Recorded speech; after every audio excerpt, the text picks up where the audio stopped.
suis un informaticien en informatique, également un polytechnicien. Je suis le fondateur de l'entreprise Chaque Jeune un Emploi. Aujourd'hui, nous voulons parler des ennemis d'un téléphone portable, y compris le guide d'utilisation.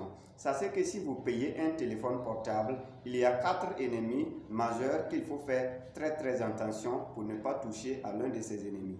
Parce que si vous touchez l'un de ces ennemis, votre téléphone peut vous présenter 17 pannes fréquents. Après les 17 pannes fréquents, votre téléphone peut vous présenter encore 53 signes majeurs qui prouvent que lui, il est en panne.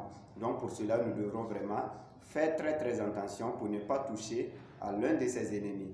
Premier ennemi d'un téléphone portable, c'est l'eau. Et je prends exemple envers nos mamans. Peut-être parfois vous êtes dans la cuisine et il y a quelqu'un qui vous appelle. Malgré que la main est mouillée, vous décrochez l'appel. Donc vous mettez votre téléphone portable dans un coma, dans un problème. C'est des trucs qu'il faut éviter. Deuxième ennemi d'un téléphone portable, c'est la poussière. Peut-être que vous vous retrouvez dans un milieu où il y a trop de la poussière. Donc parfois il faut quand même faire un entretien. Cherchez par exemple un tissu qui est bien sec et vous nettoyez votre téléphone proprement dit pour dépoussiérer un peu la poussière. Troisième ennemi d'un téléphone portable, c'est les surcharges des applications. Peut-être que vous avez payé un téléphone qui prend 1 Go de RAM et vous voulez installer au-delà de 30 applications. Ça se représente comme vous prenez un bagage qui est lourd et vous chargez sur un bébé. Vous allez voir que c'est insupportable. Il ne peut pas supporter. Quatrième ennemi, c'est l'utilisation des périphériques non convenables. Si vous payez par exemple un téléphone portable, il faut retenir que il y a un chargeur qui va se trouver souvent dans la boîte du téléphone portable. Et si vous remarquez très bien, si vous chargez avec ce chargeur, vous voyez que votre téléphone n'a pas de problème.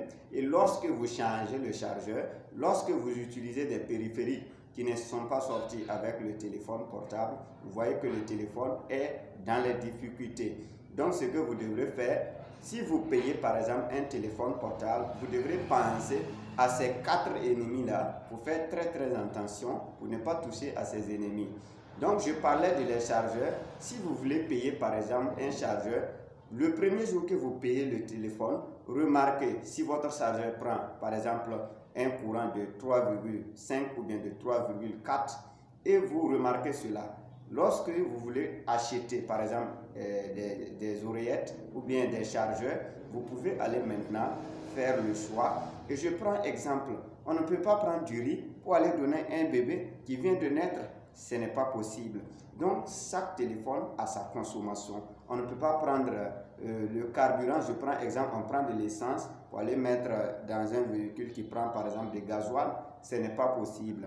Donc ce sont ces parties-là que je voulais aussi un peu souligner et de vous inviter également à nos programmes de formation en polytechnique. Merci. Aujourd'hui, recharger sa carte prépayée sans se déplacer est devenu facile, rapide et sécurisé grâce au service UBA M-Pesa.